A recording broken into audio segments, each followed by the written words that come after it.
Hello student, welcome to my channel Sarvan lecturer. आज का ये वीडियो क्लास 10 साइंस के लिए सबसे ज्यादा इंपॉर्टेंट है। आज की इस वीडियो को लास्ट तक जरूर देखना।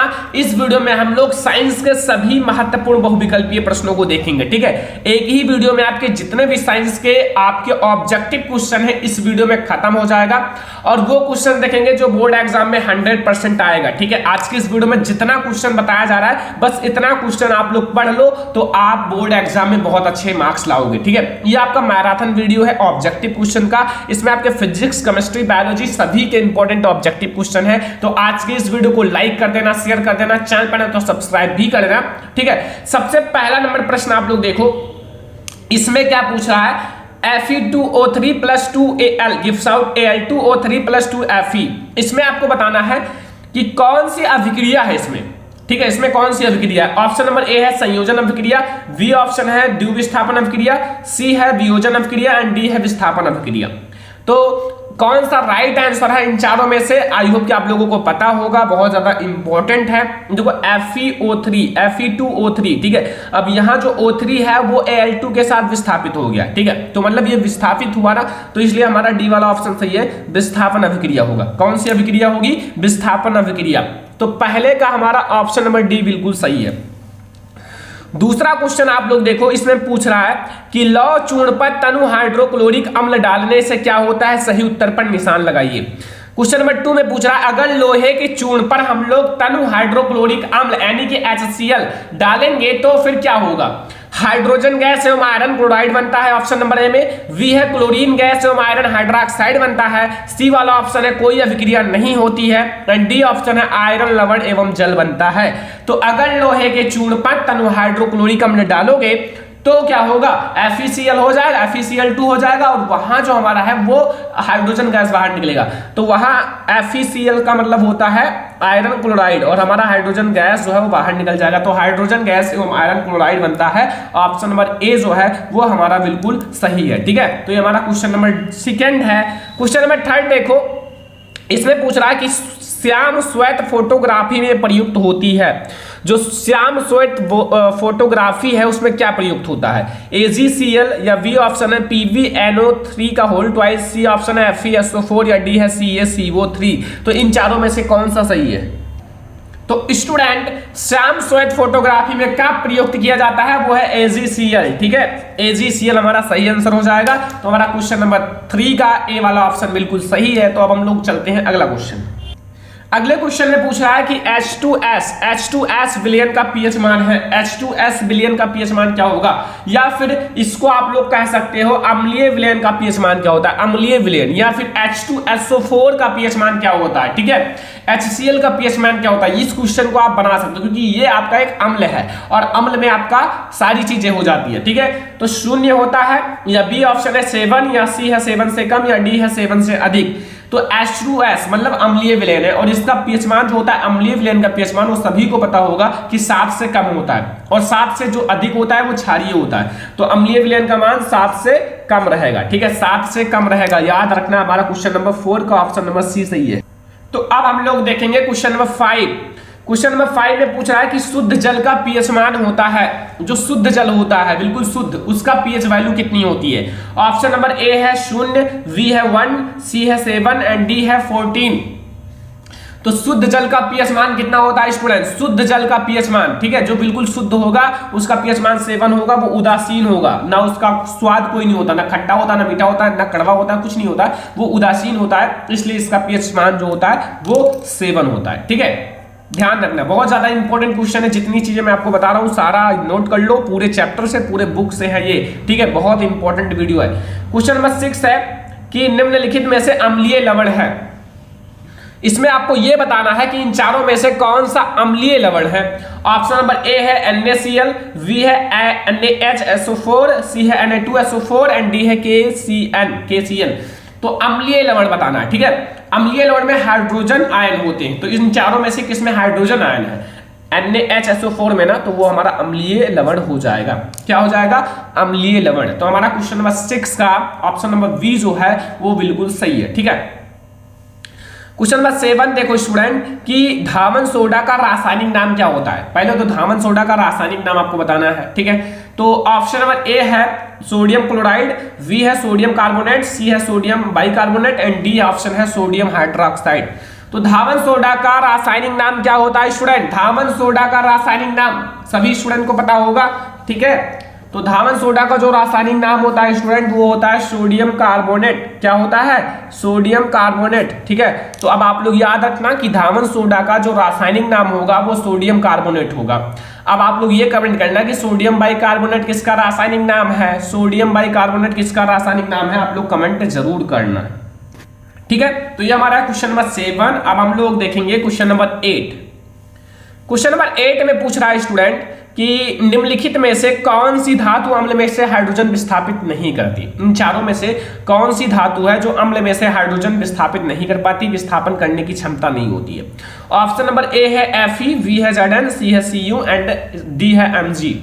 तो जो हाइड्रोजन के ऊपर स्थित होंगे वो हाइड्रोजन हाइड्रोजन के ऊपर स्थित है वो विस्थापित कर लेंगे, और जो हाइड्रोजन के नीचे स्थित है वो अम्ल में से हाइड्रोजन विस्थापित नहीं कर पाएंगे।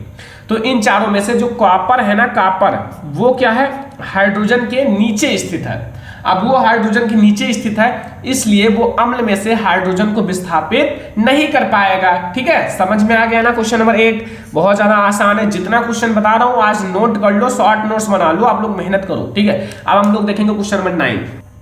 क्वेश्चन नंबर 9 में क्या पूछ रहा है कि मैट में मुख्यतः होता है, जो मैट होता है मैट में मुख्यतः क्या होता है? FeS ऑप्शन नंबर ए है, V है Cu2S या C है Cu2S तथा FeS या D है Cu2S तथा Fe2S3, ठीक है।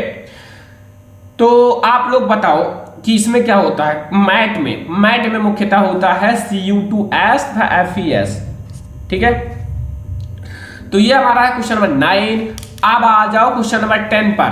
क्वेश्चन नंबर 10 में पूछ रहा है कि निम्नलिखित में युग्मों में से कौन सा युग्म प्रतिस्थापनीय अभिक्रिया देता है? मतलब निम्नलिखित में से कौन सा युग्म है जो प्रतिस्थापनीय अभिक्रिया देता है? ऑप्शन नंबर ए है सोडियम क्लोराइड विलयन एवं कॉपर धातु, जो सोडियम क्लोराइड विलयन होता है कॉपर धातु, या मैग्नीशियम क्लोराइड विलयन एवं एल्यूमिनियम धातु, या फेरस सल्फेट विलयन एवं कॉपर धातु, या डी ऑप्शन है सिल्वर नाइट्रेट विलयन एवं कॉपर धातु। तो निम्नलिखित में से कौन सा युग्म विस्थापनीय अभिक्रिया देता है? तो वो हमारा राइट आंसर होगा स्टूडेंट सिल्वर नाइट्रेट विलयन एवं कॉपर धातु, सिल्वर नाइट्रेट विलयन एवं कॉपर धातु। ये हमारा क्या देता है? एक प्रतिस्थापनीय अभिक्रिया देता है, ठीक है। प्रतिस्थापनीय अभिक्रिया देता है जो बहुत ज्यादा इंपॉर्टेंट है, ठीक है। अगला क्वेश्चन देखो, ये बहुत ज्यादा इंपॉर्टेंट है। निम्नलिखित में से किस यौगिक में कीटोनी समूह है, या फिर कीटोन कर दो, कीटोन समूह है, कीटोन समूह आपको बताना है, ठीक है। ध्यान से समझो, कीटोन कर दो। कीटोन समूह उपस्थित है। ऑप्शन नंबर ए है H, फिर यहाँ सिंगल बॉन्ड, फिर C, फिर डबल बॉन्ड O, फिर H सिंगल बॉन्ड से, फिर CH3 सिंगल बॉन्ड C, फिर डबल बॉन्ड O, फिर single bond H। Option number C है CH3 सिंगल बॉन्ड C, फिर डबल बॉन्ड O, फिर सिंगल बॉन्ड OH। इसमें तो OL समूह नहीं, O यहाँ जुड़ा है ना, COOH समूह है। एंड यहाँ फिर CH3 एंड C है, फिर डबल बॉन्ड O, फिर CH3, ठीक है। अब यहां आपको यह बताना है स्टूडेंट कि इसमें से कीटोन समूह कौन सा है, कीटोन समूह। तो ध्यान से समझो, ये तो आपका COOH ग्रुप है, ये हमारा CO है और बगल बगल CH3 यानी कि एल्किल समूह जुड़ा हुआ है, तो ये हमारा डी वाला ऑप्शन बिल्कुल सही हो जाएगा। ये हमारा CO का मतलब होता है कीटोन समूह। क्या होता है? कीटोन समूह, ठीक है। तो इसलिए हमारा जो कीटोन ग्रुप है वो हमारा CH3 सिंगल बॉन्ड C, फिर डबल बॉन्ड O, फिर सिंगल बॉन्ड CH3 हो जाएगा। ये हमारा है क्वेश्चन नंबर 11। अब हम लोग देखेंगे क्वेश्चन नंबर 12। क्वेश्चन नंबर 12 देखो, एसिटिक अम्ल का IUPAC नेम है, जो एसिटिक अम्ल है उसका IUPAC नेम क्या होता है? ऑप्शन नंबर ए है एसिटिक अम्ल, बी है एथेनोइक अम्ल, सी है मेथेनोइक अम्ल, डी है प्रोपेनोइक अम्ल। तो एसिटिक अम्ल में 2 कार्बन होते हैं, CH3COOH, ठीक है, जिसमें 2 कार्बन है। तो 2 कार्बन को कहा जाता है एथ, और इसमें एथ कहाँ है? ये है, तो एथ में एथेनोइक अम्ल हो जाएगा, क्योंकि ये कार्बोक्सिलिक समूह है इसलिए इसमें ओइक जोड़ा जाता है, ठीक है। तो वो हमारा हो जाएगा एथेनोइक अम्ल, जो कि हमारा राइट आंसर है option number B. Question number 13 देखो, एसिटिक अम्ल में कितने अम्लीय विस्थापनीय हाइड्रोजन परमाणु हैं? अम्लीय मतलब विस्थापनीय हाइड्रोजन परमाणु। ऑप्शन नंबर ए है 1, बी है 2, सी है 3 एंड डी है 4। तो इसका राइट आंसर क्या होगा? इसमें जो अम्लीय विस्थापनीय हाइड्रोजन परमाणु है स्टूडेंट वो ओनली 1 है, ठीक है, ओनली 1 है। याद रखना, ये हमारा क्वेश्चन नंबर 13 है जो बोर्ड एग्जाम के लिए मोस्ट इंपॉर्टेंट है। ठीक है, तो ये आप लोग याद कर लो। क्वेश्चन नंबर 14 अब आप लोग देखो, एलआई विकर्ण संबंध दर्शाता है। एलआई किसके साथ विकर्ण संबंध दर्शाता है? एलआई ऑप्शन नंबर ए है Na के साथ यानी कि सोडियम के साथ, या बी है आपका K यानी कि पोटेशियम के साथ, या सी है एल्यूमिनियम के साथ, या डी है Mg यानी कि मैग्नीशियम के साथ। तो Li किसके साथ विकर्ण संबंध दर्शाता है? आप लोग याद रखना, जो Li है वो मैग्नीशियम के साथ विकर्ण संबंध दर्शाता है। किसके साथ? Mg के साथ, मैग्नीशियम के साथ Li जो लिथियम है वो विकर्ण संबंध दर्शाता है। ये हमारा है क्वेश्चन नंबर 14। क्वेश्चन नंबर 15 देखो कि निम्नलिखित में से अम्लीय ऑक्साइड है। आपको यह बताना है कि इन चारों में से कौन सा अम्लीय ऑक्साइड है। ऑप्शन नंबर ए है Al2O3, बी है K2O, सी है MgO एंड डी है P2O5। तो इसमें आपका अम्लीय ऑक्साइड कौन सा है? अम्लीय ऑक्साइड स्टूडेंट P2O5 है। क्या है? P2O5 हमारा जो है वो एक अम्लीय ऑक्साइड है। ऑप्शन नंबर जो डी है वो बिल्कुल सही है, जो कि हमारा क्वेश्चन नंबर 15 का। ठीक है, ऑप्शन नंबर डी P2O5। तो अब हम लोग देखेंगे अगला क्वेश्चन। क्वेश्चन नंबर 16 है कि पाइरोवेट के विखंडन में, ठीक है, यह कार्बन डाइऑक्साइड जल एवं तथा ऊर्जा देता है और यह क्रिया होती, ये क्रिया जो है ना पाइरोवेट का विखंडन, ये कहाँ होता है? जहां से कार्बन डाइऑक्साइड जल तथा ऊर्जा देता है। ठीक है, कोशिका द्रव्य में होता है, या माइटोकॉन्ड्रिया में होता है, या फिर हरित लवक में होता है, या केंद्रक में होता है। ठीक है, इन चारों में से कहां होता है ये क्रिया, ये अभिक्रिया भी कह सकते हो, कोई दिक्कत नहीं। तो वो हमारा होता है माइटोकॉन्ड्रिया में। कहां होता है? माइटोकॉन्ड्रिया में। याद रखना, मोस्ट इंपॉर्टेंट है, जो बोर्ड एग्जाम के लिए मोस्ट इंपॉर्टेंट है। ये सब बिल्कुल तैयार करके बोर्ड एग्जाम में जाओ। इसमें बहुत सारे क्वेश्चन आपके इंपॉर्टेंट है, सारे क्वेश्चन इंपॉर्टेंट है, वही मैं आपको बता रहा हूं। ठीक है, ये ध्यान रखना। अगला देखो क्वेश्चन नंबर 17 है कि स्वपोषी पोषण के लिए आवश्यक है। जो स्वपोषी पोषण होते हैं उनके लिए क्या आवश्यक है? कार्बन डाइऑक्साइड तथा जल, क्लोरोफिल, सूर्य का प्रकाश, या उपयुक्त सभी। तो देखो, जो स्वपोषी पोषण होते हैं, जो स्वयं अपना भोजन बनाते हैं ना, उनके लिए कार्बन डाइऑक्साइड तथा जल बहुत ज्यादा इंपॉर्टेंट है। क्लोरोफिल भी इंपॉर्टेंट है, सूर्य का प्रकाश भी इंपॉर्टेंट है। तो इसका मतलब उपयुक्त सभी हमारा इंपॉर्टेंट है। स्वपोषी पोषण के लिए सभी चीजों की जरूरत होती है। ठीक है, ये सब एक सामग्री है जिससे वो अपना भोजन बनाते हैं। ठीक है, जैसे हम लोगों में होता है ना, मिर्च चाहिए, हल्दी चाहिए, सब्जी चाहिए, वैसे इन लोगों में होता है। अगला देखो क्वेश्चन नंबर 18, निम्नलिखित में से मनुष्य की लार में पाया जाता है। जो लार होता है ना, जब खाते हो ना, तो वो जो भोजन को लुगदी बनाता है। ठीक है, टाइलिन पाया जाता है, या लाइसोजाइम पाया जाता है, या पेप्सिन पाया जाता है। टाइलिन हुआ लाइसोजाइम दोनों। लार में याद रखना बच्चा, टाइलिन पाया जाता है। क्या पाया जाता है? टाइलिन। जब आपने पाचन तंत्र पढ़ा होगा ना, डाइजेस्टिव सिस्टम, तो उसमें एक भाग रहा होगा जिसमें बताया गया होगा मुंह में मतलब लार पाया जाता है, उसमें टाइलिन नामक एंजाइम पाया जाता है, ऐसे करके पढ़ाया गया होगा। ठीक है, अगला क्वेश्चन देखो, मैंने साहब पढ़ाया है। क्वेश्चन नंबर 19 है कि ग्रास नली पर लटकी हुई पत्ती के समान जो कार्डिलेजी रचना कहलाती है। ठीक है, एपीफेरिक्स या एपिग्लोटिस, या आप लोगों का एल्वियोलाई, या फिर श्लेष्मावरण। ठीक है, तो जो ग्रास नली द्वार पर लटकी हुई पत्ती के समान कार्डिलेजी संरचना होती है ना बच्चा, वो कहलाती है एपिग्लोटिस। क्या कहलाता है? एपिग्लोटिस। ठीक है, एपिग्लोटिस कहलाता है। ये हमारा क्वेश्चन नंबर 19 है और आई होप कि आप लोगों को समझ में आ गया होगा। अब हम लोग देखेंगे क्वेश्चन नंबर 20। क्वेश्चन नंबर 20 है कि फेफड़ों से शुद्ध रक्त आता है। जो फेफड़ा होता है, फेफड़े से शुद्ध रक्त आता है बाएं अलिंद में, या बाएं निलय में, या दाएं अलिंद में, या दाएं निलय में। ठीक है, फेफड़े से शुद्ध रक्त कहाँ आता है? ये हमारा क्वेश्चन नंबर 20। आई होप कि आप लोगों को पता होगा। तो फेफड़े से जो शुद्ध रक्त है वो हमारा बाएं अलिंद में आता है। कहां आता है? बाएं अलिंद में। ये सब याद रखो बच्चा, बहुत ज्यादा इंपॉर्टेंट क्वेश्चन है बोर्ड एग्जाम के लिए।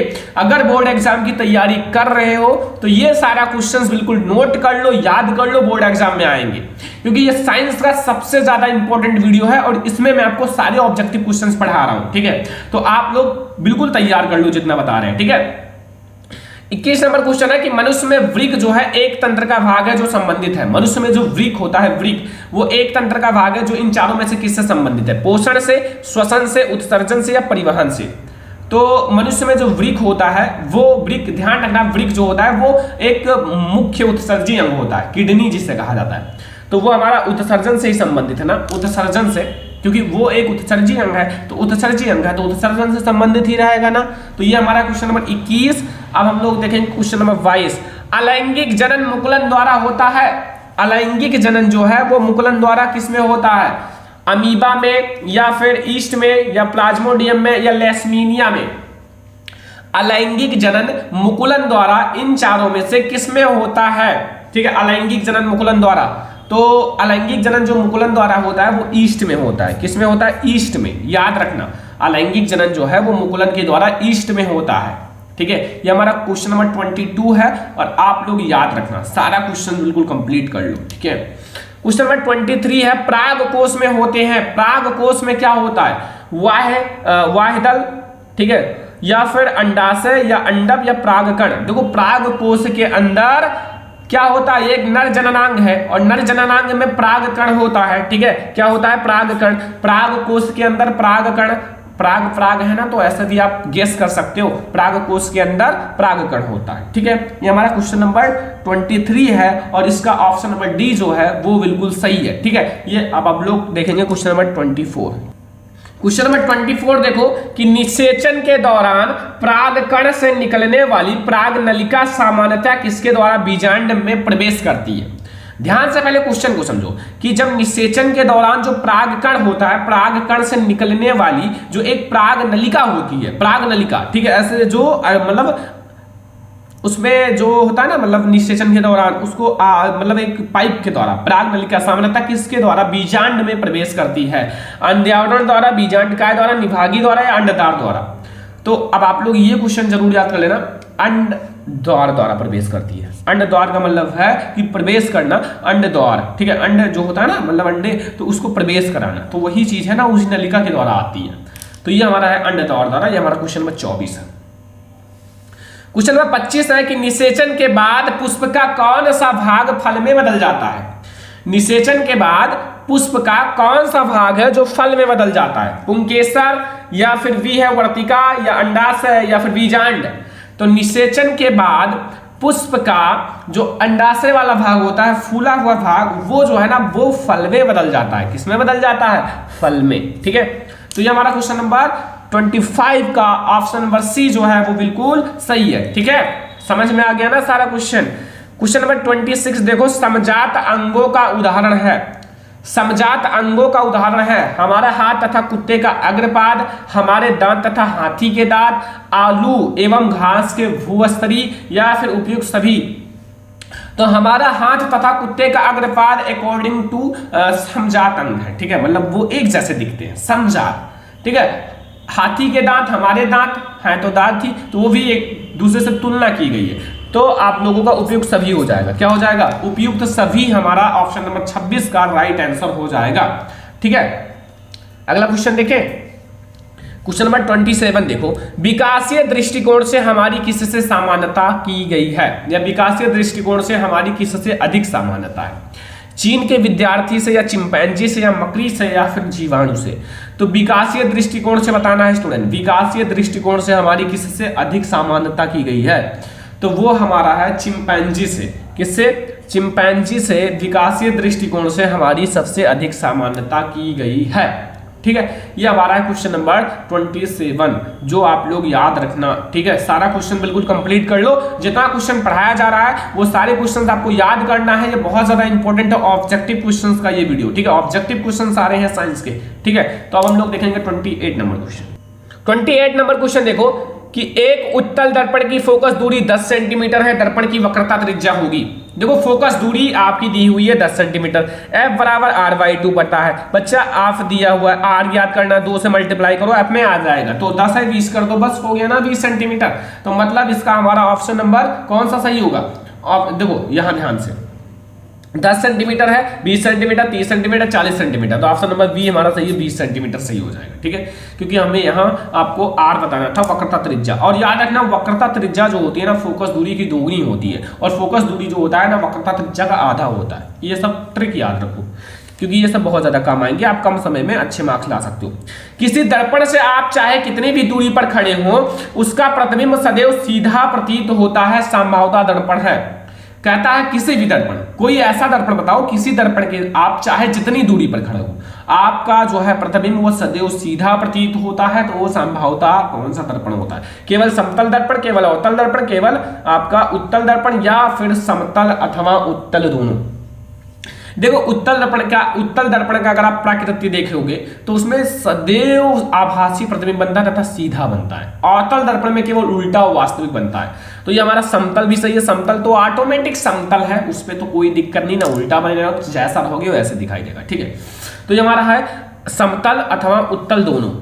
क्वेश्चन नंबर 30 देखो कि किसी गोलीय दर्पण तथा किसी पतले गोलीय लेंस दोनों की फोकस दूरियां -15 सेंटीमीटर है, दर्पण तथा लेंस साभावता होगा।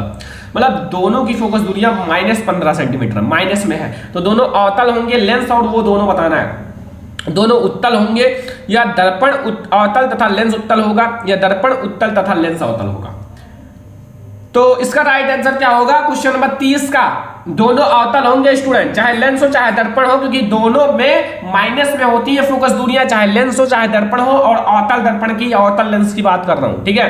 तो ये हमारा क्वेश्चन नंबर 30 है, और आई होप कि आपको सारा क्वेश्चन समझ में आ रहा होगा। सारे क्वेश्चन आप नोट कर रहे होंगे, रिवीजन करोगे, याद करोगे सारा, ठीक है। ये सारे रिपीटेड क्वेश्चन है, बोर्ड एग्जाम में आएंगे ही आएंगे, ठीक है। तो चलो हम लोग देखते हैं अगला क्वेश्चन। क्वेश्चन नंबर 31 देखो 31। स्वस्थ आंख के लिए स्पष्ट दृष्टि की न्यूनतम दूरी होती है। स्वस्थ आंख, जिसका आंख बिल्कुल अच्छा है, उनके आंख के लिए स्पष्ट दृष्टि की न्यूनतम दूरी होगी 25 सेंटीमीटर या 50 सेंटीमीटर या 100 सेंटीमीटर या इनफाइनाइट। तो स्वस्थ आंख के लिए स्पष्ट दृष्टि की न्यूनतम दूरी जो होती है, अगर हाईएस्ट पूछा जाए तो वो इनफाइनाइट होता है, लेकिन अगर सबसे न्यूनतम पूछा जाए तो वो हमारा 25 सेंटीमीटर होता है। 25 सेंटीमीटर करेक्ट आंसर, ठीक है। ये क्वेश्चन याद रखना बोर्ड एग्जाम के लिए, जितना क्वेश्चन करा रहा हूं सब याद रखो, ठीक है। 32 नंबर क्वेश्चन है, अभिनेत्र लेंस की फोकस दूरी में परिवर्तन किया जाता है पुतली द्वारा, दृष्टिपटल द्वारा, पश्चिमाभी द्वारा, परितारिका द्वारा। तो अभिनेत्र लेंस की जो फोकस दूरी में परिवर्तन है वो किसके द्वारा किया जाता है? पश्चिमाभी द्वारा। किसके द्वारा? पश्चिमाभी द्वारा। पश्चिमाभी द्वारा, याद रखना। क्वेश्चन नंबर 32 है 32 नंबर क्वेश्चन।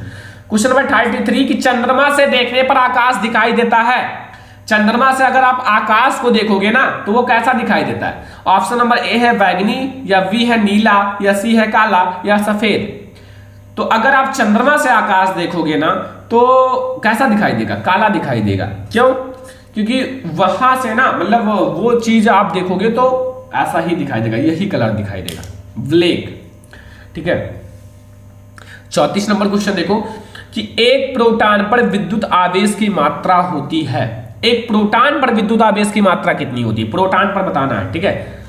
प्रोटॉन पर विद्युत आवेश की मात्रा बताना है। 1.1 इंटू 10 की पावर -19 गुलाम, 6.25 इंटू 10 की पावर +19 गुलाम, या सी है 1.6 इंटू 10 की पावर 19 गुलाम, एंड डी है 1.6 इंटू 10 की पावर -19 गुलाम। तो एक बात याद रखना, चाहे इलेक्ट्रॉन हो चाहे प्रोटॉन हो, उस पर आवेश जो होता है, इलेक्ट्रॉन और प्रोटॉन दोनों पर जो चार्ज होता है ना, आवेश, वो एक जैसा होता है। 1.6 इंटू 10 की पावर -19 गुलाम करेक्ट आंसर हो जाएगा क्वेश्चन नंबर 34 का, ठीक है। अब हम लोग देखेंगे 35 क्वेश्चन। 35 नंबर क्वेश्चन देखो कि प्रतिरोध का मात्रक होता है, ये तो सभी बच्चे को पता होगा, प्रतिरोध का मात्रक ओम होता है, या ओम प्रति मीटर, या ओम मीटर, या मीटर प्रति ओम। तो प्रतिरोध का मात्रक ओम होता है। क्या होता है? ओम, ठीक है। प्रतिरोध का मात्रक ओम होता है, याद रखना। अगला देखो कि प्रतिरोध R के किसी तार के टुकड़े को 5 बराबर भागों में काटा जाता है।